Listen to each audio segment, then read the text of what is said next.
Bonjour et bienvenue à tous, chers auditeurs et auditrices du Mistral Social Club. On vous retrouve ce matin pour une nouvelle chronique bien-être accompagnée de notre super coach Anaïs. Bonjour tout le monde, c'est un plaisir de vous retrouver. Aujourd'hui, on vous propose une chronique dédiée à la psychomotricité. Et pour commencer, on vous propose un micro-trottoir pour savoir ce que représente cette discipline pour vous. C'est quoi pour vous une psychomotricienne ? C'est une personne qui aide des personnes en difficulté au niveau moteur. Peut-être pour les actes quotidiens, manger, se déplacer, enfin voilà. Alors moteur et psycho, donc psychomotricienne, quelqu'un qui va travailler sur les mouvements d'une personne en lien avec des difficultés psychologiques peut-être.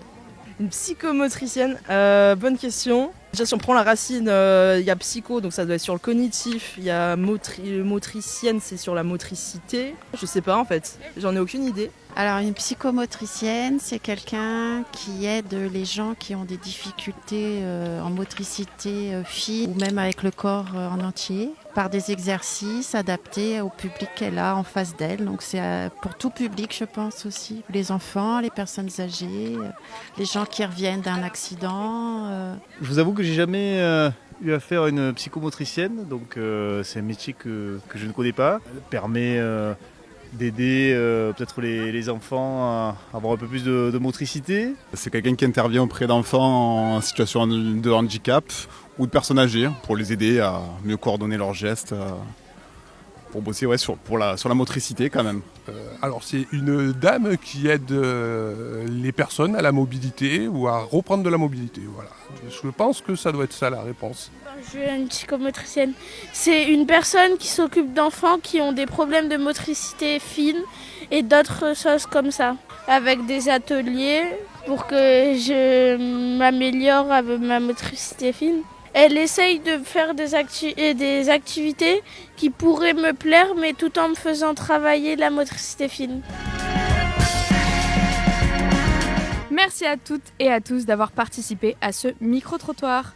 Pour tout savoir sur cette discipline, nous sommes aujourd'hui en compagnie d'Apolline Andreu, qui est psychomotricienne. Bonjour Apolline. Bonjour Anaïs. Bonjour Charlotte. Merci beaucoup d'avoir accepté de nous rencontrer et de prendre le temps de répondre à nos questions. Pour commencer, est-ce que vous pourriez vous présenter et nous raconter un peu votre parcours ? Je m'appelle Apolline Andreu, je suis psychomotricienne depuis 2020.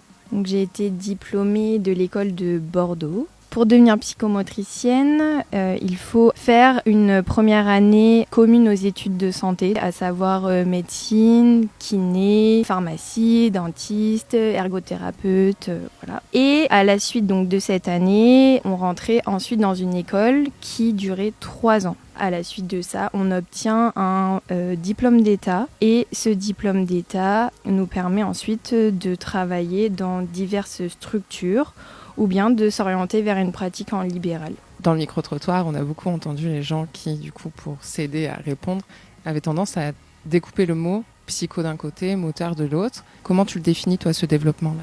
Les psychomotriciens ont souvent du mal à définir leur métier parce que c'est un métier qui fait appel à des concepts assez complexes. Si on prend une image mentale, admettons un tabouret à 4 pieds, la psychomotricité, donc ça serait ce tabouret à 4 pieds qui relie donc la motricité. Donc tout ce qui va être moteur, comment je bouge, comment je me tiens, quelle est ma posture. Ensuite, un deuxième pied, ça serait comment je me sens émotionnellement. Est-ce que je suis bien ? Est-ce que je suis stressée ?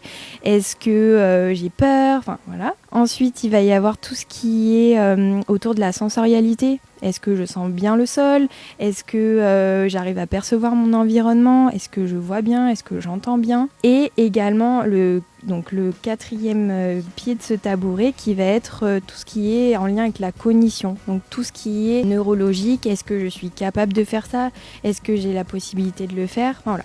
Et donc la psychomotricité, c'est pour donner un peu une idée, c'est ce tabouret dont les pieds se définissent par, donc je reprends la sensorialité, la motricité, la cognition et tout ce qui est autour des émotions, qui va guider l'enfant, l'individu, dans son exploration au monde, dans ses activités. Tout est interconnecté. Je trouve que cette représentation-là du tabouret, elle est assez parlante et en tout cas, moi, elle me parle bien. Dans quel cas fait-on appel à vous et est-ce qu'il y a un public en particulier ? Le psychomotricien, il peut intervenir autant dans les services de néonatologie, donc auprès du tout petit enfant, autant sur des structures accueillant des personnes en fin de vie. Et le psychomotricien, souvent, va se spécialiser. Moi, par exemple, je me suis orientée beaucoup plus vers la pédiatrie. J'interviens exclusivement auprès d'enfants et d'adolescents. Donc bébés, enfants, adolescents. Lorsque nous intervenons auprès d'une population, par exemple auprès d'enfants avec troubles autistiques, ça va demander d'aller se former de manière plus spécifique ensuite à travers des formations continues qui nous permettent après de se sentir beaucoup plus à l'aise dans l'accompagnement.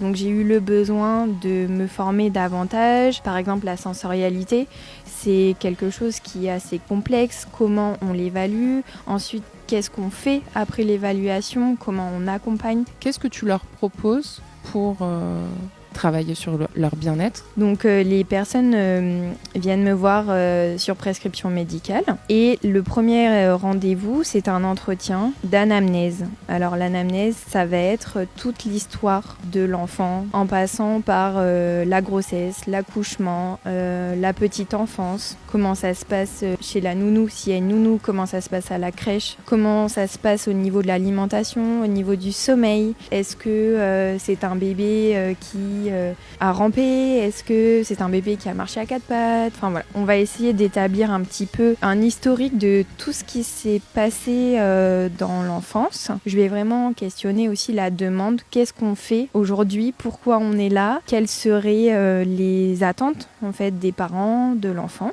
Ensuite, il y a d'autres rendez-vous qui sont consacrés à l'évaluation. Ça va être des tests qui nous permettent de comparer le résultat de l'enfant à une norme. Est-ce qu'il se situe dans la norme? Est-ce qu'il se situe en dessous, au-dessus? Pour vous donner un ordre d'idée, on a plusieurs fonctions psychomotrices qu'on évalue, à savoir le tonus. Ça, c'est vraiment la base de notre évaluation. Ensuite, on va évaluer tout ce qui est en lien avec la latéralité. Est-ce que l'enfant a choisi un côté préférentiel au niveau des yeux, au niveau de la main, au niveau du pied? Est-ce que ça a des répercussions sur sa motricité, sur son quotidien? Tout ce qui va être en lien avec la motricité, donc les habiletés globales, donc le fait de sauter, de tenir en équilibre, de lancer, de réception de balles. Et je vais évaluer tout ce qui est habileté fine, donc la motricité fine dont le petit garçon nous parlait, le fait de saisir des objets, le fait de coordonner les deux mains pour faire une action de lassage, une action de visser, dévisser. Ensuite, je vais également évaluer l'organisation spatiale. Est-ce que l'enfant arrive à s'orienter dans l'espace, projeter ses propres repères, donc droite-gauche, sur son espace pour faire les différentes activités? Je vais également évaluer l'organisation temporelle. Est-ce que l'enfant est repéré dans le temps? Est-ce qu'il a les repères attendus pour son âge? Est-ce qu'il est capable de reproduire un rythme? Enfin, voilà, je vais évaluer ces deux sphères-là qui sont très interconnectées. On parle d'organisation temporo-spatiale. Je vais également évaluer tout ce qui est en lien avec les représentations corporelles. Est-ce que l'enfant connaît les différentes parties de son corps? Est-ce qu'il peut les nommer? Est-ce qu'il peut les montrer sur lui, sur l'autre? Et je peux également évaluer la sensorialité. Si lors du premier entretien, la famille me dit qu'au niveau de l'alimentation, il y a des petites particularités, c'est un enfant qui va supporter certaines textures et pas d'autres. Voilà, je vais proposer une évaluation sont plus poussées. Et ensuite, la dernière fonction que j'évalue, c'est autour de l'écriture, donc la graphomotricité. Est-ce que l'enfant a acquis les signes de base, donc à savoir, est-ce qu'il est capable de faire un trait, est-ce qu'il est capable de faire un rond, est-ce qu'il est capable de faire des lignes brisées, des vagues, des ponts, voilà, tout ce qui est un petit peu la base de notre écriture. Et tout ça, ça fait un petit cocktail en lien aussi avec mes connaissances, avec mes formations, qui me permet ensuite de rédiger des conclusions et un bilan psychomoteur qui est ensuite présenté à la famille, discuté avec la famille, avec l'enfant, pour mettre en évidence, oui, il y a des difficultés, ou non, il n'y a pas de difficultés, quels sont les points forts, quels sont les points qui sont beaucoup plus fragiles chez cet enfant. Qu'est-ce qu'on doit travailler pour que l'enfant soit plus à l'aise? Parfois, on est amené à proposer un suivi, donc soit de manière hebdomadaire, donc une fois par semaine, soit de manière bimensuelle. Du coup, si je comprends bien, c'est vraiment une évaluation et un bilan du coup psychomoteur. Quand on voit qu'on a des fragilités, des choses à travailler, et tu vas proposer du coup des exercices pour améliorer ça? Il y a des problématiques, on va dire, passagères, transitoires, notamment chez les bébés. Il y a besoin de peu de séances pour accompagner les difficultés transitoires. Donc un bébé qui se développe bien, mais qui à un moment donné a des difficultés pour trouver le chemin du rampé, du quatre pattes.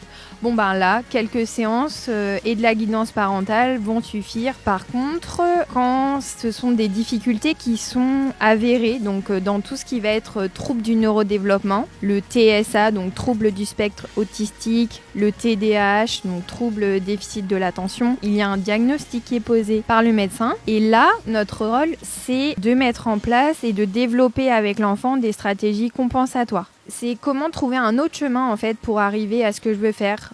Si par exemple pour moi lancer une balle c'est compliqué, qu'est-ce que je vais pouvoir mettre en place pour arriver à lancer une balle? Est-ce que le fait de me dire les différentes étapes dans ma tête ça va m'aider? Est-ce que le fait de regarder une vidéo ça va m'aider?